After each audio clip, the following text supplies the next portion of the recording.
So I'm going to cover anatomy, placement, whether or not you can get it done, some suggestions, what have you, on the other 11 piercings in part 2 of anatomy and placement, ear piercings. Coming up next on New to Piercing, episode number 6. For those who are new to the channel, welcome to the Body Piercing and Tattooing channel. Hope you're enjoying the videos. Hope you're finding it helpful and useful and all that stuff, but you may not know who I am. My name is DaVo. I'm a professional body piercer and have been since 1994. I own and operate the Axiom Body Piercing studio, located right here inside Skin Kitchen Tattoo in the lovely city of Des Moines. If I didn't say that already. Iowa, son. So, I already talked about 11 other piercings, mostly on the upper ear. There's a lot of real estate in these ear piercings. There's a lot of things you can do, and that's what makes the ear so much fun. If you'd like to see that video, go to our channel. It's going to be listed there. It's in the playlist, etc. Today, I'm going to be talking about the other 11. So we're going to start with a orbital piercing. Now, orbital piercing is the ring version of an industrial piercing, meaning that you have a circular piece of jewelry that goes through 2 piercings. I know a lot of people on the internet have started calling conches with a ring through them orbit piercings and even orbital piercings. They are not. They're a conch with a ring in them. Usually, orbital piercings are done like a helix to helix. There's a UFO version, which is forward helix to rook to forward helix. They can be done basically anywhere that ring can line up and fit through those piercings. They can be extremely, extremely, extremely difficult to heal, mainly because you're taking tissue and a piercing and holding them in place. They have all the problems that industrials have, but with a little bit more movement and more prone to getting caught on things and etc. One of the most common is probably at the top of the ear. They look really, really cool. The most common question I get with these is whether or not I can do it as 2 separate piercings and put the jewelry in.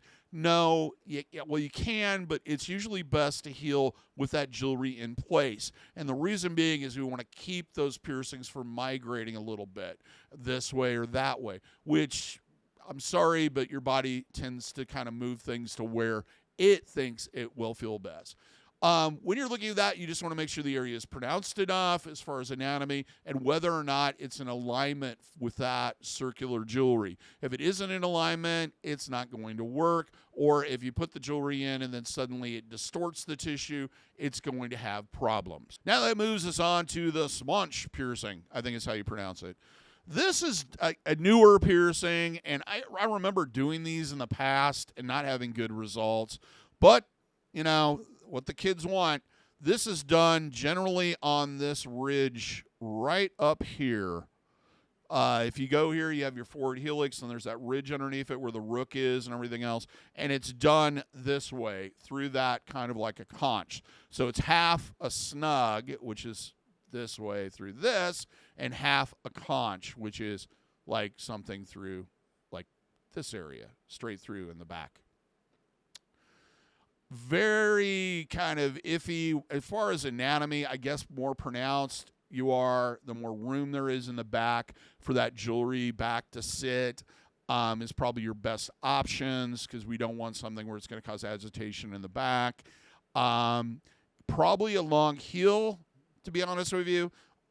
Most people, I really, this is one of those ones you need to see a piercer that has experience doing them and go, hey, is this possible? And that moves us on to the hidden helix piercing, which is done right up here. It's basically a conch piercing, like it's a vertical conch piercing. And it's done up there, and then the jewelry will hang down like a chain or a pendant into this area. These fairly easy to heal as far as anatomy. You just want to make sure that there is room on the top for glasses or what have you. It's not going to get in the way and bang into stuff all the time. The other thing is that this kind of outward ridge that kind of folds down on some people, it doesn't. It's not. So it's not going to hide it as much. Other than that, most people have the anatomy for that particular piercing. It just comes down to what jewelry you want in there and whether or not it's going to work. And that where it moves us on to the Dave piercing. Once again, we're talking about acupuncture. The Dave piercing got a reputation for healing migraines a while back, and that sparked this huge uptick of people coming in and requesting them. When it comes to piercings and acupuncture, first off, your piercer is probably not an acupuncturist. They have never studied acupuncture. They have no idea where that pressure point is. They're going to place that piercing where it is going to heal best. They are not going to place that in an area where they feel like that's where the pressure point is. So I have had mixed results from client to client. I've had some clients that say it worked perfectly. I've had clients that say it worked for a short period of time, then they didn't notice any different, and then I've had some that said there was absolutely no difference. The thing is, when you're approaching piercings, especially with if it has something to do with a medical condition, is you need to approach it, I want that piercing, not that it's going to heal you. And if anybody claims it's going to, I would walk away because they're a quack. Now, this is located, if you take this helix, this is the helix of the ear, and the helix goes into what we call the forward helix, and then it goes down right above the ear canal, the hole you hear through, and it has kind of a ridge right here. This is pierced this way through this ridge. As far as anatomy, anatomy needs to be pronounced enough that it can support the jewelry. It also needs to not be too thick or too thin. This is one of the few piercings we'll do with circular jewelry. It heals best with that. I know a lot of people will go curved barbells. I have never had good luck with curved barbells. To be honest with you, I think rings are just your best option with this particular piercing, just basically because it's in such a tight, kind of confined area. Whether or not you have the anatomy for it depends on how pronounced that is, and that's really something you need to see your piercer about. It needs to be thick enough or tall enough, and also wide enough to support that tissue. Also, we don't want to have to pierce into the actual ear canal itself, so it needs to be, up there. Now, this varies greatly, and it should be done to the angle of this ridge. So like that for this one. Sometimes they're more flat, sometimes they're more this way. It really depends on how your ear is shaped. Next one is the Tracus piercing. The Tracus is this thing, this little nub right here on the front of your ear, right here. The thing that if you push on it, it kind of works like a not very effective earplug on some people. With these, it needs to be wide enough to support the tissue, the piercing, and it also needs to be away from the body enough that you're not just piercing a side of the face. Most people have a trachea that can be done. It also needs to be wide enough lengthwise to support the jewelry. It's rare that I'll turn somebody away on this particular piercing. Occasionally we get one where it's just like, no, I'm sorry, you don't have enough there to pierce. But most people can get that done. Pretty common. Next up is the conch. The conch is done back here, through the ear into this area right here.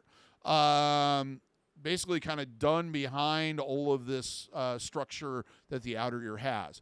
Conches, pretty much everybody has a conch that can be done. Anatomy-wise, you really aren't. The only difference you'll see is sometimes this area will fold more over and kind of hide it. As far as placement, if you do want a ring, it needs to be determined how wide this area is right here and whether or not a ring is going to fit around it. And also it needs to be not as deep. So long-term plans, it's always best to talk to your piercer about that before they mark it to kind of get an idea of what jewelry you'll be able to wear in the future. Now it's time to talk about one of the most difficult piercings to heal, snugs. Snugs are located right here on this ridge, and they're done like this. Through just this ridge. Some people are more prone or have better anatomy for this. Usually people that are more folded, and that area is more pronounced. Otherwise, they're done kind of at a downward angle. The reason why these are so hard to heal is the amount of contact this part of the ear gets and the thickness of that cartilage and the blood flow. They can take a long time to heal. They can go through multiple periods of swelling and grumpiness. They are just one of those advanced piercings that if it's your second or third piercing, may not be the best choice for you. The main thing we look for is that this is pronounced enough that it's going to support the jewelry, so it's widthwise, and that there is a clean angle to do it straight through. Done with a curved barbell. So I was going through the process of editing out the photos, and I realized that I did not include the Faux Snug, so let's put that here. So this is a bonus. You're getting 12. Anyway, it goes in the same area as the Snug does. The only difference is it's two separate piercings, meaning that there's a piercing that's kind of a helix piercing on this side and then a conch piercing on the other side. Done in a way where it appears like the Snug is actually pierced. This really depends on how much of a fold you have.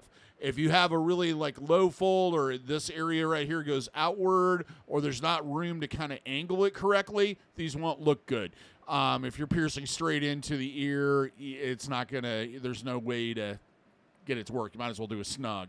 It's never gonna heal right. So basically you want it to have kind of that bent or curved, so you can place one here and then a conch on the other side. Now the Anti-tragus, which is this part right here at the top of the earlobe. Some people, it is almost like this one where it's flat right there. Some people, it's more inward. It really varies from person to person. It is done perpendicular through that, so it kind of looks like you have a piercing at the top of your ear lobe. It really depends on your anatomy, what angle that's done at, and what type of jewelry. Usually when they're more curved outward, curved barbells are often a better option, while if it's more flat or more straight up and down, a Lobres stud may be a better option. It varies from person to person. It is also slightly more difficult to heal. I would say it's definitely more difficult to heal than the actual conch, or not conch, but trachus. But most people have something up there that can be done. Mainly, we want to make sure there's enough that we can do it in there, and it's separated enough from the lobe and on the bottom side that when we pinch down on it, we're not pulling up on the lobe, and it can be pierced straight through there. Now, high lobed and stacked. High lobe piercings are done up in this area, right up in here. Anatomy-wise, most people have the anatomy for it if they have an earlobe. You can do multiple piercings on the earlobe, up and down. Whatever the height is, kind of the high lobes are usually up in this area. Now let's talk about the most common piercing on the planet, earlobes. Earlobe piercings are done straight through, usually done in this area. Most people have that lobe of tissue there to do it. The differences you're going to find is some are attached, some are not attached, like this one is not attached in the front, and it varies greatly from person to person. The biggest thing with placement and anatomy is that there's enough tissue there to keep it from being migrated or torn out. Other than that, most people have the anatomy to do an earlobe piercing. Now let's talk about a very advanced piercing, the Triverse Lobe piercing. That is done basically through the lobe like this.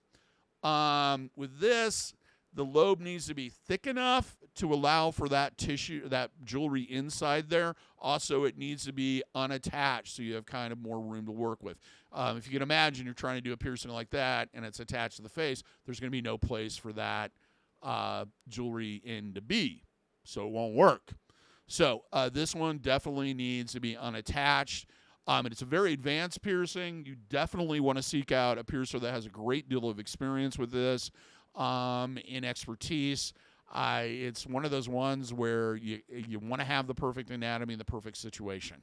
Well, that's it. That's all of the ear piercings. We're going to move on to facial piercings, and then oral piercings, and then torso piercings next. I don't know if I'm going to get into genitals because it turns into this thing where I can't really hold up examples without getting in trouble with YouTube.